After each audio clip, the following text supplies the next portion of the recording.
Grand Dialogue. Sigi Kafoba. Le Grand Dialogue, l'émission de débat du studio Tamani sur votre radio. Sigi Kafoba. Le Grand Dialogue. Des indemnités des membres du Conseil national de transition, la Cour constitutionnelle a rejeté une loi votée par le CNT à l'unanimité. Cette loi accorderait des indemnités aux membres de l'organe législatif de la transition. Selon les sages de la Cour, le texte n'est pas conforme à la Constitution. Le sujet défraie la chronique depuis quelques jours dans le pays et les réactions, notamment des responsables politiques, fusent de partout. Certains membres du CNT estiment pourtant qu'il s'agit d'un faux débat. Selon eux, rien n'a été augmenté aux avantages des membres du Conseil national de transition. Comment comprendre donc cette situation? Quelle pourrait être la suite de cette affaire? À défaut d'avoir un membre du CNT sur notre plateau, nous en parlons aujourd'hui avec des enseignants-chercheurs, des analystes également. Il s'agit de Dr Bakabini Keïta, on espère qu'il va nous rejoindre. Soumaïla La, enseignant-chercheur également, et Dr Souleymane Keïta, enseignant-chercheur. Ce débat sera animé par Sekou Gadjigo. Mesdames, Messieurs, bonsoir et bienvenue. Le Grand Dialogue. Merci, chers invités, d'avoir répondu à notre invitation. Alors, tout d'abord, je voudrais commencer par vous, Soumaïla La. Depuis quelques jours, quand même, c'est ce sujet qui défraie la chronique, je le disais tantôt. Qu'en savez-vous concrètement de cette affaire? Alors, j'aime bien le dire, c'est encore une incohérence de la part de la transition à un moment où le discours officiel, et comme je l'ai dit tout le temps aussi homologué, c'est la résilience, c'est un Mali, un nouveau Mali, c'est la transparence. Et quand dans ces contextes, vous avez ceux qui sont censés représenter les populations au sein d'un organe qui a été institué à cet effet, s'attribuent des mérites, on va dire, qui ne sont pas en phase avec ce qui doit être leur mérite, c'est problématique. Quand vous avez ces personnes qui n'ont pas été certes élues, mais qui ont été désignées sur des bases, suivant une clé de répartition, même si ça a été contesté à l'époque, on suppose que c'est des personnes qui sont là pour appuyer la mise en œuvre d'une feuille de route qui a été déroulée. Donc, suivant cela, et que ces personnes, sur 3 années d'exercice, pratiquement 4 années, aient perçu des montants induits sans base légale, on est en droit de se poser des questions. Pourquoi cet organe a attendu cette année, le fin novembre de l'année 2023 pour faire une proposition de loi pour définir un cadre juridique, donner un support juridique à ce qui est considéré aujourd'hui comme une forfaiture. On se pose la question.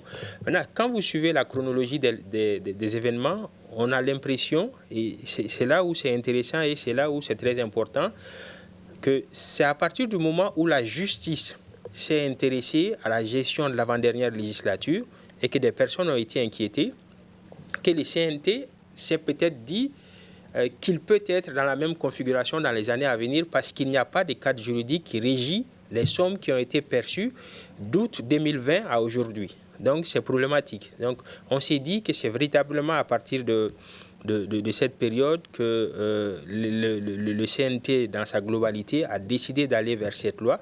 Et ce qui a fait un tollé, c'est que le CNT à aucun moment n'a communiqué sur la proposition de loi. La Constitution, à travers l'article 69, donne la possibilité, en temps normal à l'Assemblée nationale, de faire des sessions soit en plénière, soit à huis clos. Pourquoi sur cette loi spécifiquement où on parle d'argent, dans une période où on parle de Mali-Croix, de transparence, pourquoi spécifiquement faire un vote à huis clos? D'accord, on va en reparler, pourquoi ce vote à huis clos, mais d'abord, est-ce que ces membres du CNT ont droit à ces indemnités, oui ou non? Est-ce que c'est parce que s'ils n'ont pas droit, pourquoi ils n'ont pas droit à cela? Puisqu'ils jouent le rôle de député pendant cette transition, est-ce que voilà, c'est un droit qui leur revient ou bien c'est pas prévu par la Ils ne jouent on nous a fait croire dès le départ qu'ils jouent le rôle des députés. Il y a un imbroglio juridique qui a été sciemment créé. C'est l'organe législatif quand même. Ils ne peuvent pas être l'organe législatif juridiquement parce que la Constitution dit que pour avoir un organe législatif, il faut des députés, il faut des gens élus, des gens à travers lesquels le peuple exerce sa souveraineté. Et quand vous lisez l'arrêt de cette même Cour constitutionnelle qui a donné chapitre au CNT, quand la Cour constitutionnelle fait référence au Conseil national de transition, elle dit organe législatif. Et cette même Cour revient dans une autre considération, dire que les membres du CNT ne peuvent pas porter les titres des députés et qu'ils peuvent porter les titres des conseillers. Il y a quelle disposition légale chez nous qui dit qu'un conseiller peut légiférer? Il n'y a pas de disposition légale dans ce sens-là. Donc à ce niveau, la Cour elle-même est dans une incohérence, mais qui est abyssale. Et je pense que c'est ce type d'incohérence et le fait d'avoir fait subsister la charte à côté de la Constitution qui a amené tout ça. On a créé un monstre et aujourd'hui, personne ne contrôle ces monstres. On s'est mis dans un dualisme juridique qui complique tout aujourd'hui. Donc, dire que ces gens méritent ces indemnités, dans l'absolu, oui. Mais comme on le dit en droit, nul ne peut se prévaloir de sa propre turpitude. La toute première année, je pense qu'ils ont eu tout le temps qu'il fallait pour faire une proposition de loi organique qui allait encadrer les paiements. Pourquoi ils ne l'ont pas fait? On se pose la question. Pourquoi ils ont continué à se faire payer sans base légale? C'est véritablement ça la question. Donc la forfaiture les incombe ici. C'est là la question. Ce n'est pas tant le fait que les indemnités soient payées. Il faut un travail et tout travail mérite salaire. On est clair. Il y a une disposition légale, mais cette disposition légale est relative aux députés, pas aux conseillers, pas au CNT. C'est là où le problème est survenu. Donc, c'était à eux, dès le départ, de prendre une loi organique et de permettre que cette loi organique régisse leur situation. Et c'est à la toute dernière minute, novembre 2023, on est en avril 2024, donc on est en droit de se poser des questions. Est-ce qu'ils savaient à l'époque que la transition allait être prorogée? C'est la question que je me pose. Si dans le premier délai de 18 mois qui s'est écoulé, ceux-ci n'étaient pas allés vers cette loi organique, qu'est-ce qui se serait passé? La justice allait, à un moment donné, se saisir du dossier. Pourquoi après le délai de 22 mois, dans le délai de 22 mois, ils ne se sont pas saisis du dossier pour faire une proposition de loi? On se pose des questions. D'accord.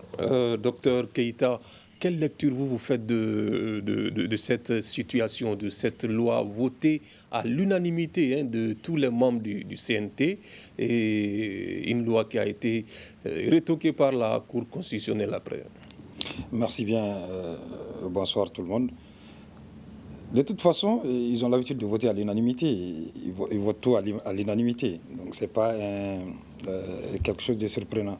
Ce qui surprend, c'est le timing et le silence autour du vote. C'est ce qui pose problème. Effectivement, mon collègue vient de dire pourquoi ils ont attendu ce moment. J'ajoute pourquoi ils ont fait en sorte que ça ne sorte pas. Et pourtant, ils sont très enclins à communiquer. Ils communiquent à tout va. Ils amènent le RTM, ils sont sur les plateaux télé. Mais cette fois-ci, c'est silence radio. Heureusement que la Cour suprême a communiqué. La Cour constitutionnelle a communiqué. Sinon, on n'aurait pas su ce qui s'est passé. Donc, en ce moment précis, 2024, fin 2023, mais 2024, où on demande aux Maliens de se ceindre les reins, se serrer la ceinture, d'accepter de souffrir pendant un moment pour les lendemains meilleurs, c'est en ce moment on se rend compte qu'ils se sont octroyés des primes qui, normalement, ne leur reviennent pas.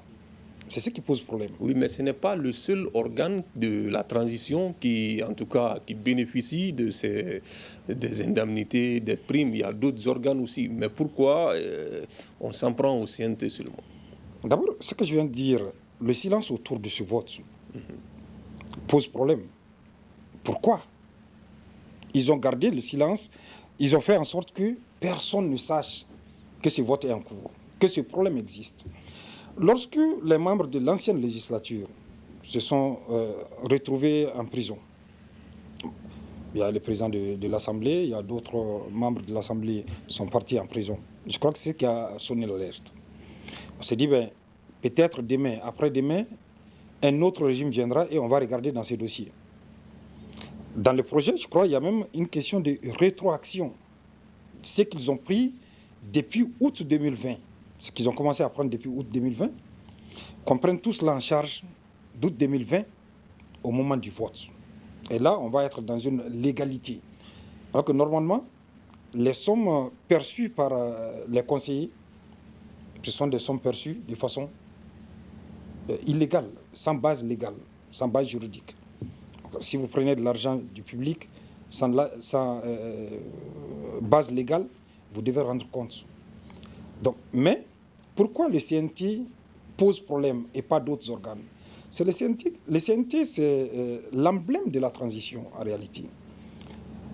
J'ai vu certains parler de la dissolution du CNT. J'ai dit que de mon point de vue, c'est presque impossible parce que le CNT, c'est l'autre face du régime de la transition. Donc, on ne peut pas se défaire du CNT, en tout cas pas à l'État. Donc si on s'en prend au CNT parce que le CNT a perçu de l'argent de façon sans base légale, c'est normal. C'est normal que l'on s'en prenne au CNT parce que c'est l'organe qui joue le rôle de l'organe législatif. Généralement, ils se défendent, les conseillers se défendent en se comparant aux députés qui, eux, sont élus. Mais les conseillers ne sont pas élus. Même s'ils s'arrogent un certain nombre de privilèges, ils s'appellent honorables, la Cour a été très claire sur ces questions-là dès qu'elle a été saisie par le CNT. Voilà. Alors, vous l'avez dit, il y a beaucoup de questions. Pourquoi cette loi a été votée à huis clos et pourquoi avoir attendu tout ce temps? Malheureusement, nous aurions préféré avoir un membre du CNT sur ce plateau. Tous ceux que nous avons invités ont décliné cette invitation. Malheureusement, nous n'aurons pas leur version, même si certains sur les réseaux sociaux ont fait des publications pour dire que c'est un faux débat, qu'ils n'ont rien fait d'illégal. Alors, Soumaïla, quand on dit que quand un membre du CNT dit qu'il n'y a rien d'illégal, ce qu'ils perçoivent, c'est leur droit, ça doit leur revenir. Qu'est-ce que vous pouvez répondre à ça? Bon, avant de répondre à ça, je voudrais juste préciser que la Cour n'a pas tout à fait rétoqué la loi. La Cour a accepté la requête, mais a juste demandé des modifications qui ont été prises en compte. Et je pense que c'est la Cour qui n'a pas du tout été courageuse sur cette question. Je vais revenir sur cet aspect-là après la réponse à cette question. Les membres du CNT qui disent qu'il n'y a rien d'illégal et que ce qu'ils perçoivent est légal, je ne suis pas de cet avis. Pourquoi? Parce que la base qui a été utilisée jusque-là, il y avait une loi organique avant cette loi qui a été proposée par les membres du CNT. Et cette loi organique qui existait avant parlait de députés. Or, les membres du CNT ne sont pas des députés. Donc, partant de là, on peut dire que la base était illégale. Si ils n'étaient pas dans l'illégalité, pourquoi dans la loi organique, ils ont tenu à ce que la loi ait un effet rétroactif? S'ils n'étaient pas dans l'illégalité, c'est une question qu'on se pose. Ils étaient véritablement dans l'illégalité pendant plus de 3 ans. Et je ne sais pas si c'était de mauvaise ou de bonne foi. Peut-être qu'ils ont cru au départ qu'ils étaient des députés. Ils se sont considérés comme des députés. Ils n'ont pas forcément eu la présence d'esprit d'aller vers cette loi organique jusqu'à ce que la justice s'intéresse à la gestion de l'ancienne législature, ce qui a été un déclic chez eux, je suppose. Mais dans tous les cas, ils ont été dans l'illégalité et ils avaient toute la latitude, depuis le début de cette transition, pour faire une proposition de loi. Une proposition de loi j'ai entendu des arguments selon lesquels la proposition était dans les coulisses depuis le début. C'est faux. Une proposition de loi, si vous voulez, quand c'est pour, on va dire, un aspect aussi important et aussi essentiel au CNT que cette loi organique qui organise les indemnités. Vous pouvez le faire en 2 semaines, en 1 semaine. Pourquoi? Parce qu'il y avait une base, un modèle qui était là, et ce modèle, c'est le modèle qui était utilisé pour les députés. Et c'est ce même modèle qu'ils ont pris dans la loi. Il n'y a que de petits changements. Donc, il n'y a rien de nouveau sous les cieux. Ils ont été dans la forfaiture et la logique aurait voulu que ces gens-là fassent leur mea culpa et disent au peuple, on s'est trompé de bonne foi. Mais ce qui, pour moi, a plus aggravé la situation et ce qui fait que ce n'est pas passé auprès de l'opinion, comme M. Keita, mon collègue Keita l'a dit, c'est le fait d'avoir voté cette loi à huis clos.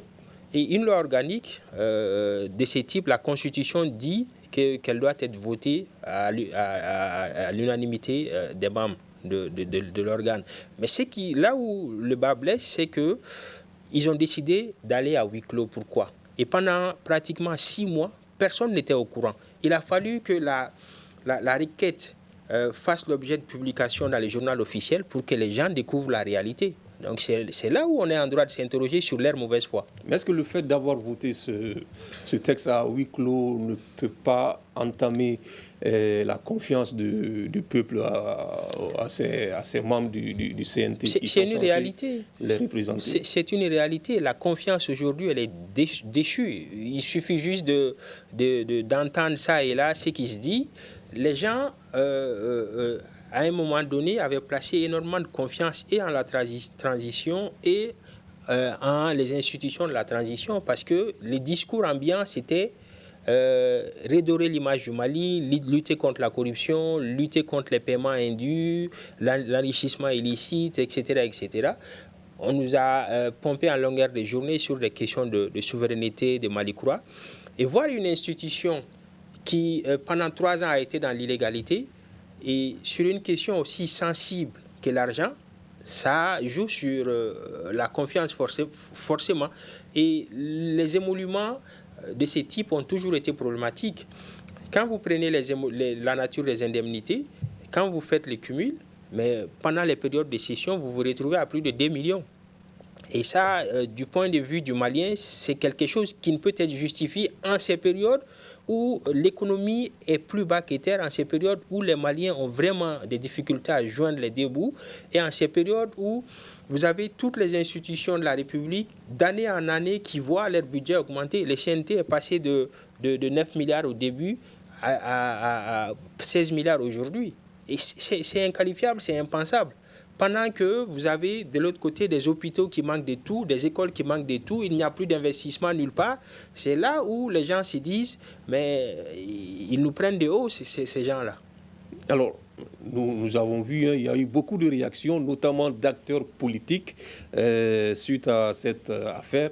Est-ce que vous comprenez ces réactions, docteur Keita? Est-ce qu'on ne pourrait pas dire que certains acteurs tentent de récupérer cette affaire? Si le politique fait de la récupération, il est dans son rôle, mais parce qu'il y a quelque chose à récupérer. Ce qui se joue là, c'est vraiment une question de confiance qui se joue. Nous avons aujourd'hui de plus en plus sur les réseaux, sur les médias, nous ne pouvons pas nous empêcher de faire la comparaison avec ce qui se passe du côté de nos voisins burkinabés, qui en ce moment disent ils n'ont pas d'indemnité hors session. Au moment des sessions, ils ont des indemnités. Après, chacun va à ses occupations. Mais chez nous, le CNT est devenu un cadre professionnel. C'est le travail de certains. Et qui n'ont pas du tout intérêt à ce que ça s'achève. On ne tue pas la poule aux œufs d'or. Ce qui fait qu'on comprend de plus en plus, en tout cas aujourd'hui, au regard de cet événement, on comprend que certains disaient on va repousser au calendrier grec les élections. Donc les politiques qui réagissent, nous avons vu notamment Mara qui a réagi, un certain nombre d'acteurs politiques qui réagissent, ils sont dans leur rôle. On entendait avant les 2 millions à l'époque des sessions des membres du CNT, on entendait, mais sauf qu'on ne prêtait pas suffisamment attention à cela. Les 2 millions et quelques sont composés de quoi et quoi. Oui, mais même s'ils sont dans leur rôle, on sait qu'au Mali, il n'est pas fréquent de voir le Malien renoncer à ses privilèges et avantages quand eux, ils étaient, comme le disent certains membres du CNT, certains soutiens de la transition, quand eux, ils étaient au pouvoir, ils n'ont pas pensé à réduire le train de vie. Est-ce qu'aujourd'hui, on ne peut pas dire qu'eux aussi, ils n'ont pas totalement, en tout cas, raison? Est-ce qu'il ne faut pas répéter les mêmes erreurs? Lorsque les Maliens sont sortis en 2020 pour dénoncer un certain nombre de situations, il y a une pratique qui revenait. C'est-à-dire, nous avons trop d'institutions inutiles. Il faut diminuer les dépenses, les charges de l'État. Au contraire, nous voyons que ces charges augmentent d'année en année. De budget en budget, ces charges augmentent. De la présidence aux autres institutions, les charges augmentent. Donc, on est en droit de se poser la question si les CNT... Parce que le problème avec les CNT, ce n'est pas qu'ils ont augmenté seulement. Parce que la question qui se pose, est-ce qu'ils y ont droit? Ce qu'ils ont pris depuis 2020, ils le prennent sur la base de quel cadre juridique? Comment est-ce qu'ils peuvent justifier cela? Si demain un autre régime vient, la justice peut aller regarder dans les tiroirs. Et je crois que c'est ce qui fait peur aujourd'hui.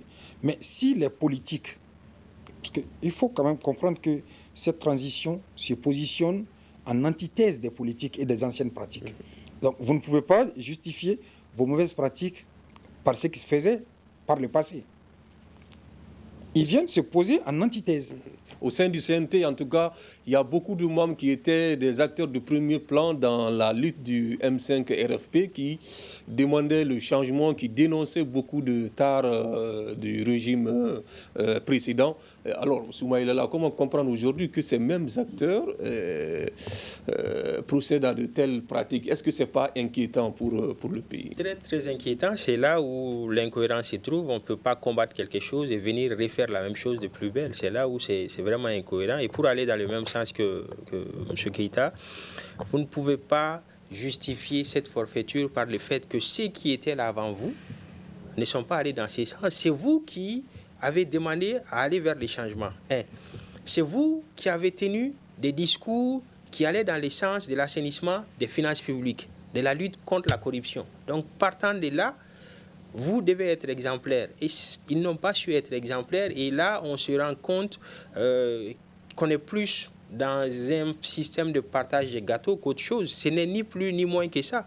Sinon, la logique aurait voulu que ceux-ci, dès le début, renoncent à l'essentiel de leur avantage compte tenu de la situation du pays, compte tenu du fait que l'essentiel des deniers publics est tourné vers l'armée, est tourné dans la lutte contre l'insécurité, pour la pacification du pays, etc., etc. Ils auraient dû montrer l'exemple dès le départ.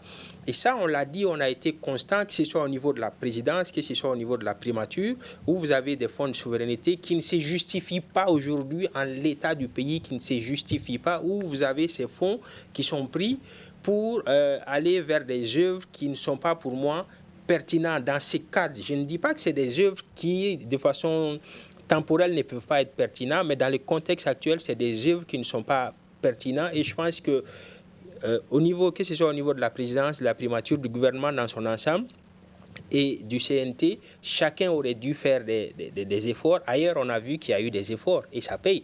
Pourquoi, si on fait le parallèle, pourquoi quand les autorités burkinabées ont ouvert un compte appelé aide à la transition, je ne sais plus c'était quoi, je ne connais plus l'intitulé. L'effort de guerre. L'effort de guerre, aide à l'effort de guerre, c'est ça, c'est bien ça. Ils ont eu plus de 300 milliards. Ici, nous, on n'a pas eu 600 millions. Pourquoi? Parce qu'il y a cette absence de confiance. Et c'était aux autorités de transition de travailler sur cela en montrant l'exemple. Le capitaine Ibé, même si je ne suis pas en phase avec beaucoup de ses pratiques, quand il a annoncé qu'il renonçait à son salaire de président pour se contenter de son salaire de capitaine, ça a créé une certaine confiance entre lui et sa population. C'est ce qui fait que les gens se sont véritablement mobilisés, les entreprises se sont mobilisées. Et c'est ce type d'actes forts que nos autorités auraient dû entreprendre dès le début. Malheureusement, ça n'a pas été le cas. Et on a l'impression que la montagne a plus qu'accouché d'une souris. Alors, vous l'avez dit, hein, et moi je reviens sur ça, c'est quand même rare de voir des Maliens avoir de telles attitudes de patriotisme, renoncer à certains privilèges, parce que le pays se trouve dans une situation difficile. Comment inculquer cette valeur aujourd'hui aux Maliens? Ça commence par le haut. Toujours, la gouvernance par l'exemplarité, c'est par le haut. Le Burkinabé, ce n'est pas le fonctionnaire burkinabé qui dit je vais diminuer mon salaire. Non. Ça a commencé par le président, la transition. Il dit je renonce à ce que je peux avoir comme privilège légalement. Je renonce. Alors, nous avons voulu Notre président aussi a dédié une partie de son fonds de souveraineté. Non, ce n'est pas son salaire social, de président. Normalement, ça passe par l'organe législatif qui doit légiférer. On doit savoir si tu renonces à une partie de tes revenus, ça dépasse au trésor. Donc, je crois que cette question, elle est réglée il y a longtemps. Maintenant, lorsque nous sommes dans une situation aussi problématique qui engage la survie même de la nation, vous ne pouvez pas continuer à avoir les mêmes privilèges que lorsque nous étions dans un semblant de normalité. Ce n'est pas possible. Avoir le même salaire qu'un député, avoir le même salaire qu'un président élu, avoir le même salaire dans une situation d'accalmie, ce n'est pas possible. Nous sommes dans une situation de guerre. Et ça doit se sentir d'abord par les autorités. Moi, si les autorités avaient commencé, on demande aux fonctionnaires, chacun contribue 1000 francs par mois ou 5000 francs par mois, les autres allaient suivre. Donc ça commence, une gestion vertueuse commence toujours par les autorités qui dirigent, qui gouvernent. Ça ne peut pas commencer par le bas. Et malheureusement ou heureusement, au Mali, le sacrifice a commencé par le bas. C'est pourquoi la question du CNT pose problème aujourd'hui. Les indemnités posent problème. C'est dit, mais nous avons accepté de nous sacrifier. Nous avons accepté de souffrir parce que notre pays est dans cette situation. Et pendant ce temps, ils cassaient du sucre sur nos dos. Donc c'est ce qui pose problème aujourd'hui. Ce n'est pas les fonctionnaires qui se lèvent et qui renoncent. Ça commence par l'organe qui gouverne, toujours. Ok, après que la Cour constitutionnelle a demandé au CNT d'apporter certaines reformulations, modifications à cette loi, elle a été encore renvoyée au niveau de la Cour constitutionnelle. Quelle pourrait être la suite selon vous, Dr Keita? Alors, quelle que soit la suite à donner à cette affaire, la confiance est déjà entamée. C'est cela le problème. Déjà, les gens vont regarder et il va y avoir presque on va regarder le CNT avec dédain. Malheureusement, c'est cela. C'est comme des gens qui vont continuer. Même si la Cour donne son accord, son cutus pour qu'ils continuent de prendre, désormais, ça va poser problème parce que la confiance, elle est entamée. La Cour peut absolument dire, vous prenez ces sommes-là, nous légalisons, même avec rétroaction, nous acceptons, mais ça ne va pas passer du côté de l'opinion. C'est cela le problème. Vous ne pouvez pas nous dire un conseiller à 450 litres par mois, pendant que notre problème énergétique, en partie, est lié à l'absence de carburant dans les générateurs. Donc, c'est là que le problème se pose. Voilà. D'accord. Soumaïla, cette action, en tout cas, cette décision de la Cour constitutionnelle, quand même, a été saluée par beaucoup de gens qui trouvent que c'est courageuse. Est-ce qu'on peut dire que nous pouvons espérer que nous puissions avoir des institutions fortes? En l'état, absolument pas. La décision, elle est tout sauf courageuse. La Cour n'a fait que son travail, elle n'a fait que statuer sur une requête. Elle a rendu un arrêt qui a été publié au journal officiel. Point. Et elle n'a pas du tout été courageuse sur cette question pour plusieurs raisons. La première raison, quand la Cour elle-même, en fait, tous ces problèmes viennent du fait que la Cour, dès le départ, n'a pas été courageuse, en fait, ne s'est pas assumée. Quand la Cour, lorsqu'on lui a présenté une charte de la transition pour validation, a décidé d'accepter cette charte de la transition à contrario des règles les plus élémentaires du droit, elle n'a pas été courageuse parce qu'elle aurait tout simplement dû refuser que cette charte de la transition subsiste à côté d'une constitution républicaine. C'est deux choses qui ne vont pas ensemble. C'est vraiment deux choses qui ne vont pas ensemble. Et partant de là, elle a créé un précédent qui est devenu un monstre et elle se retrouve elle-même dans son propre piège.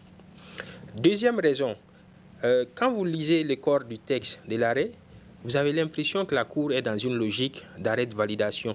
Mais quand vous arrivez à l'article 9, qui parle de rétroactivité, la Cour, elle pêche. Pourquoi? Parce qu'elle crée plus d'insécurité juridique avec cet article 9 qu'elle ne résout le problème.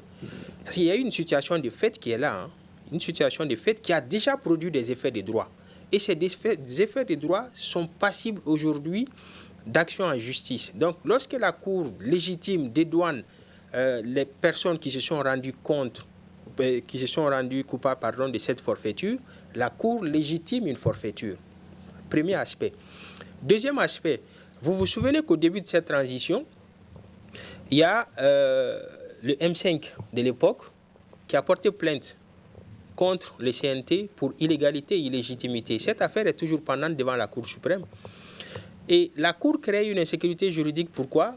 Parce que ce qu'elle dédouane, ce qu'elle légitime aujourd'hui, aurait pu servir d'argument au juge de la Cour suprême pour statuer et rendre sa décision. Donc, le fait que la Cour aujourd'hui légitime cette loi organique, moi je pense qu'elle n'a pas été courageuse. Elle a été dans la logique qui a toujours été sa logique, c'est de suivre. Et elle n'aurait pas dû suivre. Est-ce qu'il n'y a pas de politique aussi dans ça? Quand vous prenez l'exemple sur la saisine du M5 RFP, de la Cour par le M5 RFP, les acteurs qui ont porté plainte au niveau de la Cour, ces mêmes acteurs se sont retrouvés dans les organes de la transition. Est-ce que la Cour pouvait trancher? À quoi ça allait aboutir? La justice, c'est la justice. Elle n'a pas à se mêler de tout ça, même si malheureusement, on constate que dans les faits, ce n'est pas véritablement ça. Mais moi, je reste sur les faits. Mm-hmm. Et suivant les faits, la Cour, à travers cette décision, cet arrêt, crée une insécurité juridique. Et comme, encore une fois, Keïta l'a dit, le coup est déjà parti, la confiance est entamée. Et pour moi, il y a une seule chose qui peut permettre de redorer l'image de la transition. C'est quoi? C'est que le président lui-même refuse de promulguer cette loi. Parce que la Cour, à tous les coups, va valider, parce que le CNT a déjà corrigé les aspects que la Cour a demandé de corriger. La Cour va statuer très rapidement. Et c'est au président aujourd'hui de peut-être prendre ses responsabilités. Je sais que c'est extrêmement difficile, mais il le faut pour, en tout cas, que la confiance revienne à minima, que le président rétoque, encore une fois, cette loi organique et demande à ce que le CNT prenne une autre loi organique où les indemnités seront fortement réduites. On parle d'indemnités de représentation. Ils représentent qui? Ils ont été élus par qui? On parle d'indemnités de suggestion.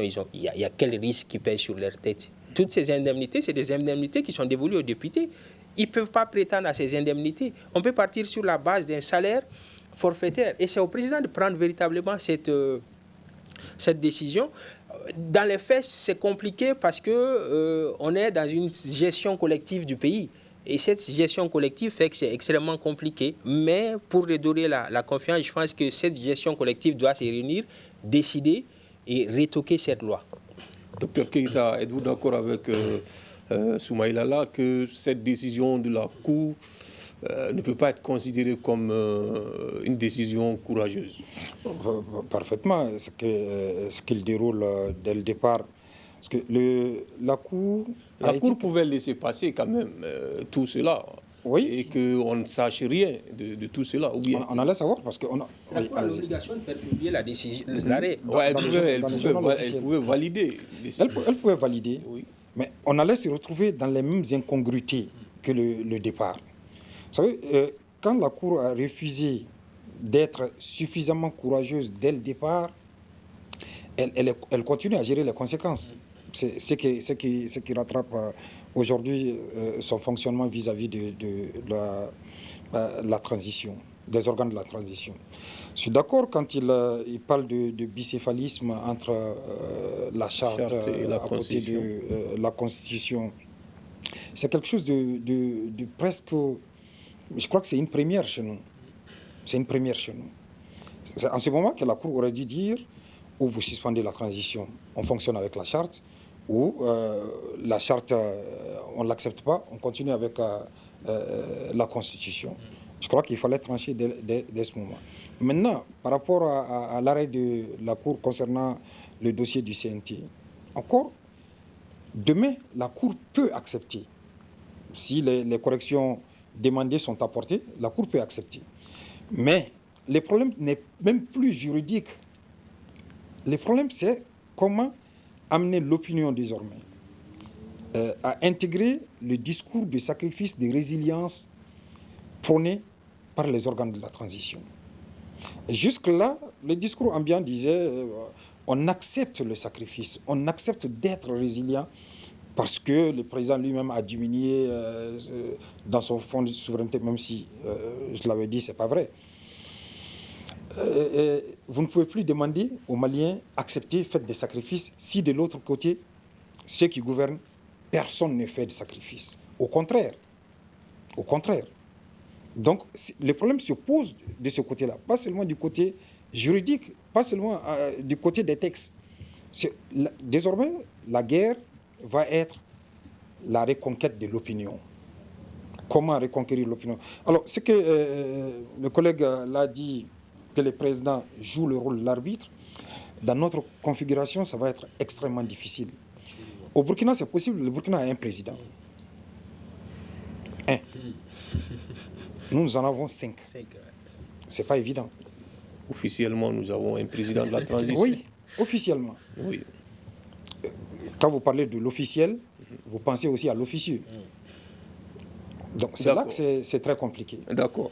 Maintenant, comment éviter que de telles pratiques, sinon de tels couacs, je ne sais pas si on peut utiliser le mot, si c'est un couac de la transition, du CNT, comment éviter que de telles pratiques se reproduisent pendant le reste de cette transition? Vous savez, ce n'est pas le premier couac. Les couacs se sont accumulés. Cette fois-ci, peut-être, c'est le couac de trop. Il faut être exemplaire, être conforme au discours que l'on prône. C'est la seule façon d'éviter ce genre d'imbroglio. Être conforme avec son discours, ça veut dire prôner une gestion vertueuse des affaires publiques. On ne peut pas dénoncer tout ce qu'on a dénoncé en 2020 et avant 2020 et se retrouver dans les mêmes pratiques. Parce que là, heureusement, le journal officiel a publié, l'arrêt a été publié dans le journal officiel, heureusement, qu'on a été vigilant et on a vu. Les gens ont réagi. Et aujourd'hui, c'est le plus grand débat. Demain, ça peut être la question de l'augmentation du budget d'un organe de la transition, d'une institution particulière. Donc, tant qu'on ne va pas vers une gestion vertueuse, on va se retrouver dans ce genre de travers. Soumaïla Lala, comment éviter qu'on assiste à de telles scènes encore pendant cette transition? Il l'a dit, il faut être exemplaire, c'est extrêmement important. Il faut forcément que le discours soit axé sur la pratique, sur le comportement. Et c'est ce qui fait défaut depuis un certain temps. Il y a énormément d'engagements qui ont été pris, qui n'ont pas été respectés. Et de plus en plus, la confiance s'effrite. Et cette cacophonie autour de cette histoire d'indemnité est une cacophonie de trop. Et il n'appartient qu'aux autorités de la transition de trouver les voies et mécanismes pour redorer leur blason. Aujourd'hui, je pense que les Maliens ont été suffisamment résilients et résignés. Est-ce que c'est toutes les... En tout cas, c'est tous les organes qui seront entachés par cette affaire. Absolument, absolument. En fait, ce qui se passe, c'est que on a demandé aux Maliens d'être résilients. La crise énergétique, les Maliens ont été très, très résilients. L'économie, comme on l'a dit, est en grande difficulté depuis un certain moment. Et la crise énergétique est venue mettre une couche de plus. Aujourd'hui, vous avez l'essentiel des entreprises qui fonctionnaient, qui sont en grande difficulté. Vous avez beaucoup d'entreprises qui ont commencé à licencier pour motifs économiques. Vous avez beaucoup d'unités de production qui ont mis leur personnel au chômage technique. Et c'est autant de facteurs qui font que les Maliens, aujourd'hui, ont énormément de peine à joindre les deux bouts. Quand dans cette configuration, vous avez une institution de la République qui touche des sommes indues, qui est dans la forfaiture, vous ne pouvez que vous révolter. C'est ce qui se passe. Et aujourd'hui, il appartient à ces institutions de véritablement renoncer à un certain nombre d'avantages qui ne sont pas essentiels jusqu'à la fin de cette transition. C'est extrêmement important. C'est en cela qu'ils pourraient peut-être revoir leur confiance restaurée auprès des populations.